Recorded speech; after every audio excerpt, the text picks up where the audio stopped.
آپ کو اپنی تبلیغ کا دائرہ اس طرح شروع کر دینا ہے کہ آپ کو اعلان کر دینا ہے جو ہدایت کی راہ پر آنا چاہتا ہے، جو صراط مستقیم پر چلنا چاہتا ہے، جو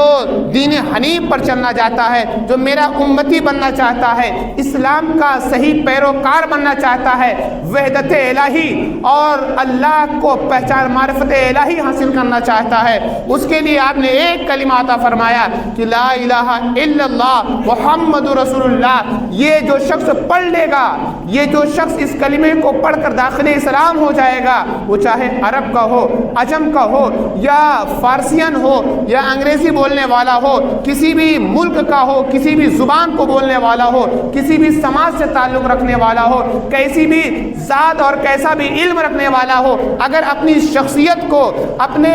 ما سبقہ دین کو سلنڈر کر کے کلمہ طیبہ پڑھ کر داخل اسلام ہو جاتا ہے، تو اب پیغمبر اعظم صلی اللہ علیہ وسلم کے اس لبیک کہنے پر اللہ نے ندا فرمائی کہ انما المؤمنون اخوہ، جو دین اسلام میں آ گیا، کلمہ طیبہ پڑھ لیا، اب کسی بھی دنیا کے کسی گوشے سے تعلق رکھنے والا ہو، کسی بھی مذہب سے تعلق رکھنے والا ہو، کسی بھی زبان سے تعلق رکھنے والا ہو، کسی بھی کلچر سے تعلق رکھنے والا ہو، اسلام نے اس شخص کو مومن کہہ دیا، مسلمان کہہ دیا۔ پورے روئے زمین پر اللہ نے تمام مومنین کو بھائی سے تعلق فرما دیا۔ انما المؤمنون اخوہ، کہ مسلمان آپس میں بھائی بھائی ہیں۔ اور قرآن میں اور آگے پڑھیں تو اللہ رب العزت ارشاد فرماتا ہے وَمِنْ آیَاتِهِ خَلْقُ السَّمَاوَاتِ وَالْأَرْضِ وَاخْتِلَافُ أَلْسِنَتِكُمْ وَأَلْوَانِكُمْ۔ اللہ کی نشانیوں میں سے آسمانوں اور زمین کی پیدائش۔ یہ آسمان اور زمین کی پیدائش، اس کی بناوٹ اللہ کی نشانی میں سے ہے کہ آسمان کو دیکھ کر، زمین کو دیکھ کر اس کے بنانے والے کی قدرت کا اندازہ لگایا جا سکتا ہے کہ کس ذات نے ان چیزوں کو عدم سے وجود میں لے آیا، کس شخصیت نے اور کس ذات نے انہیں پیدا فرمایا۔ آگے اللہ فرماتا ہے کہ جس طرح آسمان و زمین کی پیدائش اللہ کی نشانی میں سے ہے، اسی طرح انسانوں کے چہرے کا اور زبانوں کا اختلاف بھی اللہ کی نشانی میں سے ہے۔ وَمِنْ آیَاتِهِ خَلْقُ السَّمَاوَاتِ وَالْأَرْضِ وَاخْتِلَافُ أَلْسِنَتِكُمْ وَأَلْوَانِكُمْ، تمہاری زبانوں کا اختلاف اور تمہارے چہروں کے رنگوں کا اختلاف، یہ بھی اللہ کی نشانی میں سے ہے۔ اسے کس طرح سمجھیں کہ اللہ رب العزت نے ایک انسان کو مختلف شکل عطا فرمایا۔ انسان جب بولتے ہیں تو اس میں انسان کے تلے تمام دنیا کے افراد شامل ہو جاتے ہیں۔ ہندوستان کے، بیرون ممالک کے، روئے زمین کے تمام لوگ انسان میں داخل ہو جاتے ہیں۔ تو اللہ نے انسان کو مختلف صورتیں عطا فرمائی، مختلف زبانیں عطا فرمائی۔ کوئی عربی بولتا ہے، کوئی ہندی بولتا ہے، کوئی انگلش بولتا ہے، کوئی ملیالم بولتا ہے، کوئی تمل بولتا ہے، کوئی گجراتی بولتا ہے، مراٹھی بولتا ہے۔ اس زمین پر بے شمار زبانیں بولی جاتی ہیں، بے شمار کلچر والے لوگ رہتے ہیں، اور اسی طرح اللہ نے اس زمین پر ایک انسان نہیں پیدا فرمایا، کروڑ انسانوں کو اللہ نے پیدا فرمایا۔ بے شمار لوگ اس زمین پر آباد ہیں، مسلمان ہیں، غیر مسلم ہیں، یہودی ہیں، نصرانی ہیں، وہ ایک الگ بات ہے، لیکن اللہ نے انسانوں کو جو پیدا فرمایا ہے، ایک انسان نہیں پیدا فرمایا، اللہ نے بے شمار انسان، اس روئے زمین کو انسانوں سے اللہ نے بھر دیا ہے۔ لیکن آپ نظر اٹھا کے دیکھیں، ہر ایک کے چہرے کی بناوٹ اور شکل و صورت اور ہر ایک کے چہرے کی رنگت جو ہے دوسرے کے چہرے سے مختلف ہے، جبکہ اللہ نے ہر انسان کے چہرے پر وہی بنیادی چیزیں اللہ نے بنیادی نعمتیں رکھی ہیں، 2 آنکھ ہے، زبان ہے، ناک ہے، وہی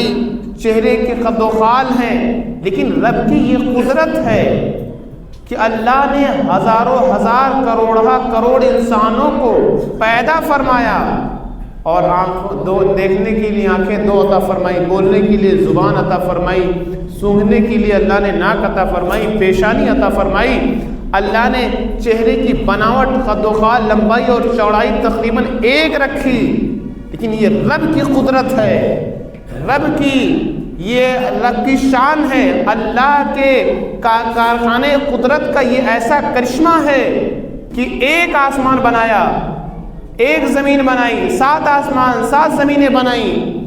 محدود ہیں، لمیٹڈ ہیں، لیکن اللہ نے انسانوں کی جو پیدائش فرمائی انلمیٹڈ ہیں، 1 نہیں 2 نہیں، سینکڑوں نہیں، ہزارہ ہزار ہم اور آپ گن لیتے ہیں، شمار کر لیتے ہیں، لیکن حقیقی شمارہ ہمارے پاس نہیں ہے، اللہ کے علم میں ہے کتنے انسان پیدا ہو چکے ہیں، کتنے اس زمین پر پیدا ہو کر جوان ہو چکے ہیں، اور کتنے انسان قیامت تک پیدا ہوں گے، کتنے انسان عالم ارواح میں گھوم رہے ہیں، کتنے انسان باپوں کی پشت میں ہیں، لیکن اللہ نے روز ازل سے قیامت تک کے تمام انسانوں کی شکل و صورت کو اللہ نے مختلف رکھی۔ کہ آپ غور تو کریں کون بنا رہا ہے، کون اس کی تخلیق کر رہا ہے، اسی لیے اللہ نے فرمایا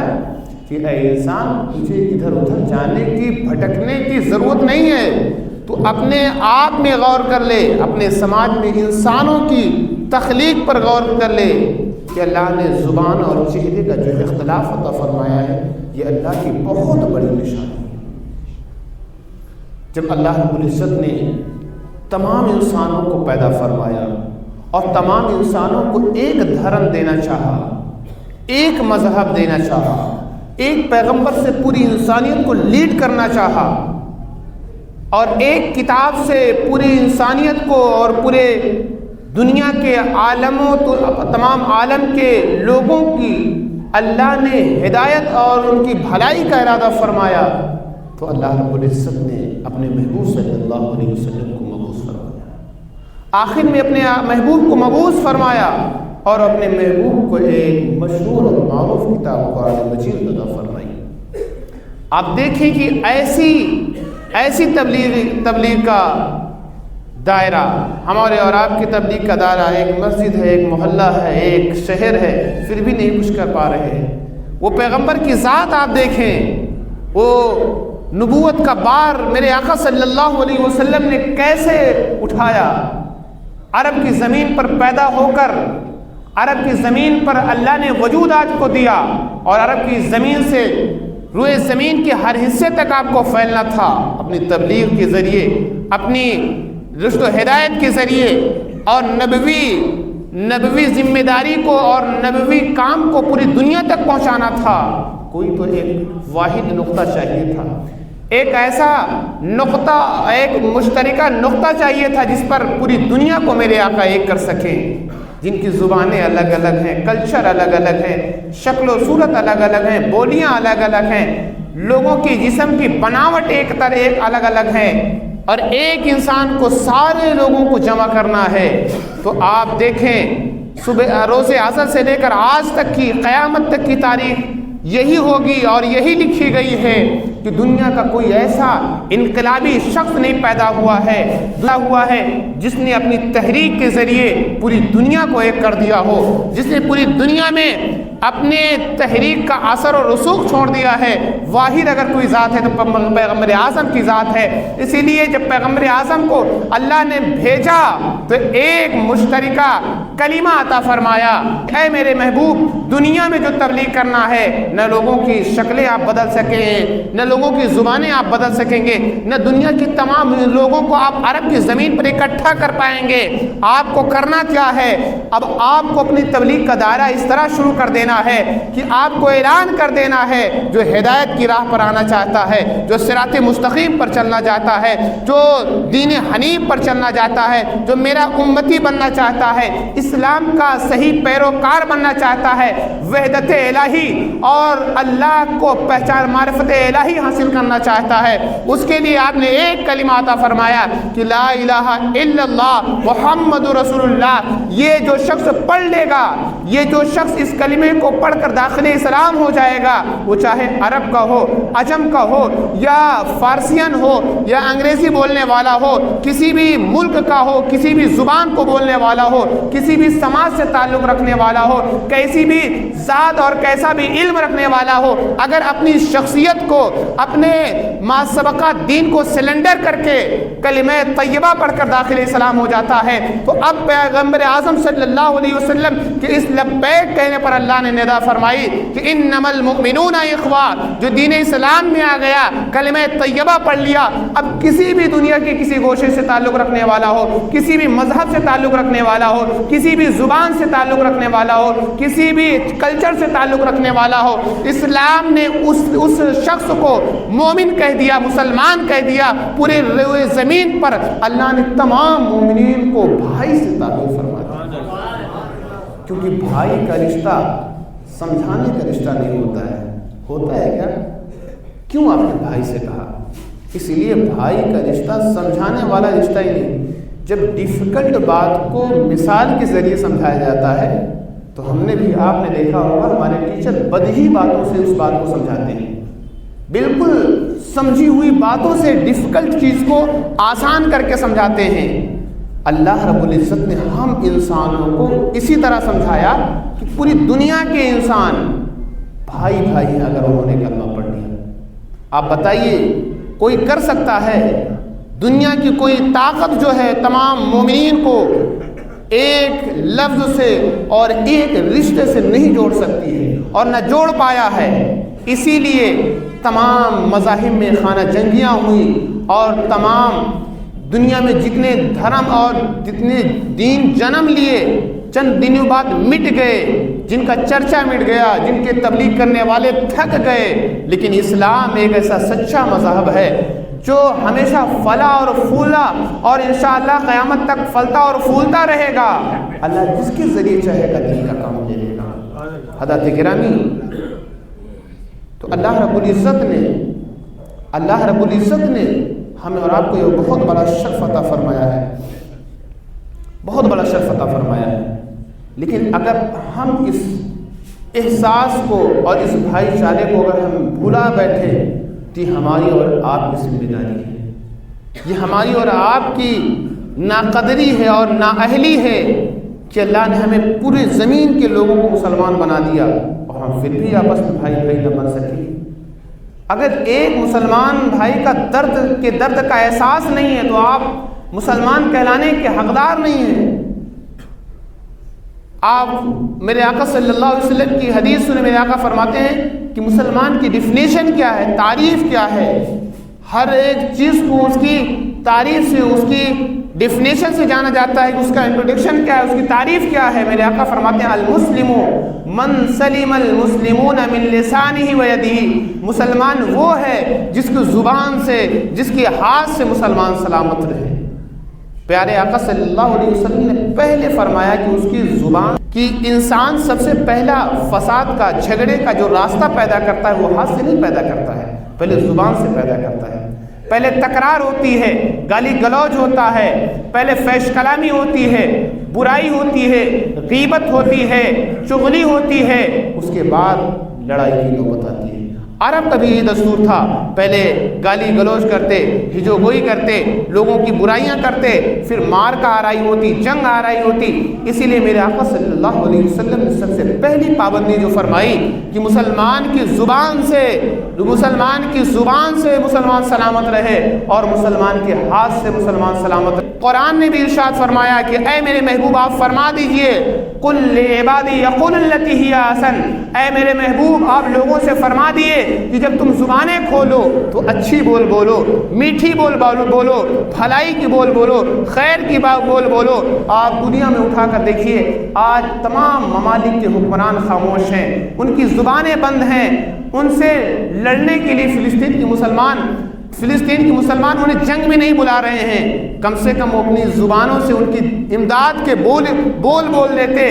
حمایت کی بول دیتے، ان کی دل بھر آ جاتے۔ آپ ان مسلمانوں سے پوچھئے کیا وہ آپ کو مسلمان تصور کریں گے؟ وہ آپ کو اپنا بھائی مانیں گے؟ اگر وہ مارے جا رہے ہیں اور وہ زخمی کیے جا رہے ہیں، ان کی جڑوں کو، ان کے گھروں کو جلایا جا رہا ہے، اور ہماری یہ حالت ہو گئی ہے کہ کچھ لوگ یہاں تک بھی کہنے کے لیے تیار ہیں کہ ان کا ذکر کرنے سے کوئی فائدہ نہیں، ان کا چرچا کرنے سے کوئی فائدہ نہیں، انہوں نے غلط ڈیسیژن لے لیا، انہیں اسرائیل سے جنگ چھیڑنی نہیں چاہیے تھی۔ یہ ایسی نہ معلوم اور بیجا باتیں کرنا یہ ہمارا اور آپ کا شیوا نہیں ہے، بلکہ ہمیں تو اپنے ان مظلوم اور ان بہادر بھائیوں کی حمایت کرنی چاہیے، تاکہ قیامت کے دن جب ان کی فہرست تیار ہو، ان مجاہدین پر انعام اور اکرام کی بارشیں نازل ہوں، تو کم سے کم آپ اور ہم جیسے حمایتیوں کا بھی نام آ جائے۔ ہم جیسے اور آپ جیسے کہ دلوں میں بیجا باتیں کرنا یہ ہمارا اور آپ کا شیوا نہیں ہے، بلکہ ہمیں تو اپنے ان مظلوم اور ان بہادر بھائیوں کی حمایت کرنی چاہیے، تاکہ قیامت کے دن جب ان کی فہرست تیار ہو، ان مجاہدین پر انعام اور اکرام کی بارشیں نازل ہوں، تو کم سے کم آپ اور ہم جیسے حمایتیوں کا بھی نام آ جائے۔ ہم جیسے اور آپ جیسے کہ دلوں میں ان مظلوموں کے لیے درد رکھا گیا تھا، احساس رکھا گیا تھا، دعا کرنے میں کیا جا رہا ہے؟ اللہ رب العزت انشاءاللہ ان کی تقدیر بدل دے گا۔ ہمت نہیں ہارنا چاہیے، مسلمانوں کے درد کو درد سمجھنا چاہیے۔ جب اس طرح کا آپ نظریہ لے کر اس سماج میں جئیں گے تو انشاءاللہ آپ کا چھوٹا سماج بھی، آپ کا شہر بھی، آپ کا ملک بھی اور پورے عالم اسلام میں بھی محبت کی فضا قائم ہو جائے گی۔ اگر